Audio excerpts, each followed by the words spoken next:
और खासकर नगर के सौंदर्य को बढ़ाने के लिए, व्यापार व्यवसाय को गति देने के लिए दुकान निर्माण का जो प्रकल्प शुरू होने वाला है, जिसके कार्यक्रम की अध्यक्षता कर रहे हैं पार्टी के वरिष्ठ नेता आदरणीय राजेश जी परमार साहब, नगर पंचायत के माननीय अध्यक्ष आदरणीय मुकेश जी, मंडल के अध्यक्ष भाई शुभम जी, वरिष्ठ हमारे आदरणीय गोरूलाल जी, आदरणीय माहेश्वरी जी और वरिष्ठ पार्षद 3-4 बार के पार्षद रहे आदरणीय गुड्डू खां साहब, आदरणीय लाल सिंह जी और इधर आदरणीय अजय भाई, क्या शहजाद भाई क्या नाम है, अनु भाई पार्षद और काम भाई और गोवर्धन लाल जी बरवाल साहब और यहाँ के सीओ साहब और हारून भाई और ये अपने पार्षद मालवी जी परमार साहब, हाँ भोला भाई और हमारे पार्टी के वरिष्ठ नेता भी यहाँ पे सभी हैं, नरसिंह जी और उधर हमारे दरबार साहब बैठे हैं, पूर्व मंडल अध्यक्ष भंवर सिंह जी और राजेश जी उधर ताल से, बड़ौदा से भी हमारे राजेश जी काकणी और जोशी जी और ये सब पधारे हैं। इधर भी मेरा धीरे धीरे काफ़ी दिनेश सिंह जी, दरबार सिंह जी और दरबार दोई और उपस्थित बंधुओं, तो मुझे इस बात की बड़ी प्रसन्नता है कि बाकी तुलनात्मक रूप से हम देखें तो सबसे कम ध्यान देने की ज़रूरत मुझे कहीं रहती है तो वो ताल नगर पंचायत है। ना बहुत कभी आर्थिक कोई संकट आता है, ना कोई बहुत ऐसी शिकायत है कि साहब काम तो हो गया लेकिन पैसे नहीं मिल रहे हैं, ठेकेदार भी कोई बहुत ज़्यादा आ नहीं रहे हैं कि साहब हमारा पेमेंट नहीं हो रहा है, ये नहीं हो रहा। तो सबसे अच्छा वो है जो कोई भी व्यवस्था में प्रोफेसर वो अच्छा जो खुद ब खुद पढ़ा ले, उसको कहना नहीं पड़ेगा यार ऐसा करने वैसा करने, क्लास क्यों नहीं लेते हो। मास्टर वो अच्छा, लाइनमैन वो अच्छा जो बिल्कुल व्यवस्थित काम खुद ब खुद ही करते हैं। और वैसे ही ऐसे ही मतलब काम में स्मूथनेस होना चाहिए किसी भी काम का। तो नगर पंचायत वो अच्छी जहाँ पे बहुत ज़्यादा हड़बड़ाहट नहीं हो, बहुत ज़्यादा विवाद नहीं हो, बहुत ज़्यादा जो है आर्थिक के साथ प्रशासनिक अव्यवस्था नहीं हो। लेकिन इन सब दृष्टि से ये अच्छी बात है, सुकून की बात है कि कम से कम ताल में किसी भी प्रकार की बहुत कोई अव्यवस्था नहीं है। और जब अव्यवस्था नहीं होती तो फिर आगे की सोचता है आदमी, विकास की सोचता है, ऐसा करें वैसा करें वैसा करें। मैंने सीएमओ साहब को भी बोला भाई टैक्स कलेक्शन की व्यवस्था बढ़ा, हमेशा खड़ी होना ही चाहिए क्योंकि सरकार के निर्णय दूसरे लेते हैं। कब कौन मंत्री आएगा, कब कौन प्रमुख सचिव आएगा, कब कौन सचिव आएगा, उसको क्या समझ में बैठेगी, वो पैसे देगा नहीं देगा, ये सब उस पर निर्भर है।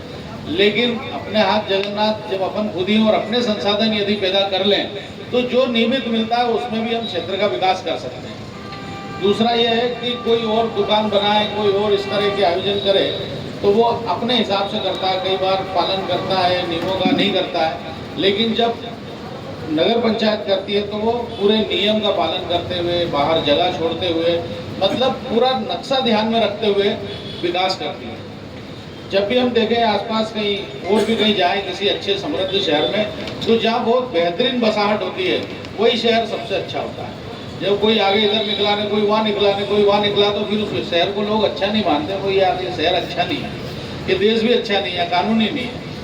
तो ऐसा होना चाहिए कि बिल्कुल कानून का भी पालन हो, हर व्यक्ति अपनी हद में रहे और इसलिए सोचा समझा विकास होना चाहिए। ये जो आप दुकानें बना रहे हैं बहुत अच्छा किया कि इसकी साइज आपने बहुत बड़ी ली है, 20 फीट गहरी आपने और 20 बाय 10, तो एक अच्छी साइज है, आदर्श साइज है किसी भी व्यापारिक संस्थान के लिए, प्रतिष्ठान के लिए। और आगे भी मेरा ऐसा आग्रह है कि जगह छोड़ें और ज़्यादा जगह छोड़ें, वाहन भी खड़े रहना चाहिए, रोड पे है तो रोड को भी बाधा नहीं होना चाहिए। और भविष्य की दृष्टि से भी यदि 4 लेन हो तो बिल्कुल दुकान पे नहीं आ जाए, इसकी चिंता भी आपको करना पड़ेगी। पीछे खसक के बनाएंगे और अच्छी सुंदर बनाएंगे और दुकान भी ऐसी दो कि जिसमें अच्छा, मतलब अगर कोई उसमें भी कुछ नॉर्म्स अपने को रखना चाहिए कि अगर कोई जैसे कुछ खाने पीने की चीज़ों का डाल रहा है तो उसका किस तरह का स्टैंडर्ड रहे, अगर कपड़े की दुकान है तो किस तरह का स्टैंडर्ड रहे, और कुछ है मतलब ऐसा नगर अपनी दुकान अपन बना के दे रहे हैं तो नगर का सौंदर्य बढ़ना चाहिए, नगर का सौंदर्य खराब नहीं होना चाहिए। ऐसा सोच विचार करके अपन इन सबको करेंगे तो निश्चित रूप से मुझे अभी राजेश जी परमार ने भी बताया कि मुझे भोपाल ले जा करके और भवन के लिए करना चाहिए। मैंने याचिका लगाई भी थी, तो सरकार के संज्ञान में है ही, लेकिन कई बार क्या रहता है कि मुद्दई सुस्त तो गवाह सुस्त, और मुद्दई चुस्त तो गवाह चुस्त। तो मैं तो गवाह हूँ, मुद्दई तो आप ही हो। भाई आप खुद ही आ जाओ भोपाल, बोले चलना है तो फिर मैं 10 काम छोड़ के चलूँगा ही। विजयवर्गीय जी अपने बड़े भाई हैं, बड़ा अच्छा अपनी बात रखते हैं, अपन ने जो बोला उसको करते ही हैं। तो एक अच्छा ये है कि अपने को जाते ही वेलकम मिलता है, चिंता भी होती है, तो इसलिए आप खुद ही करोगे तो ज़्यादा अच्छा रहेगा। अब सदन चलता है तब आ जाओ, नहीं चलता है तो मैं लगभग प्रति मंगलवार कोशिश करता हूँ कि मैं भोपाल जाऊँ। तो ऐसा टाइमिंग जमा के आ जाओ, भाई साहब रहते ही हैं क्योंकि मंत्रिमंडल की बैठक रहती है, तो अपन मिल लेंगे जाके। कहीं कोई प्रवेश की बाधा नहीं है, कहीं कोई उसकी बाधा नहीं है, तो करना सब आपको ही है। मैं तो आपका सहयोगी हूँ, तो सहयोगी रहने में मैं कोई कमी नहीं करूँगा। आप बिल्कुल निश्चित रूप से आगे करें, और आपने ये इसका दिया है शेड का, मैं भी वो मेरे सहयोगी से बात करके जैसा भी होता है ना। ठीक है, बहुत बहुत धन्यवाद, आपको बधाई बहुत सारी दुकानों की। तो मित्रों, ये थे हमारे आलोट विधायक डॉक्टर प्रोफेसर चिंतामणि मालवीय जी द्वारा ताल नगर परिषद की नवीन दुकानों के निर्माण। बहुत बहुत धन्यवाद आदरणीय विधायक महोदय, बहुत बहुत धन्यवाद। आज के कार्यक्रम में नमस्कार, शुक्रिया। अपना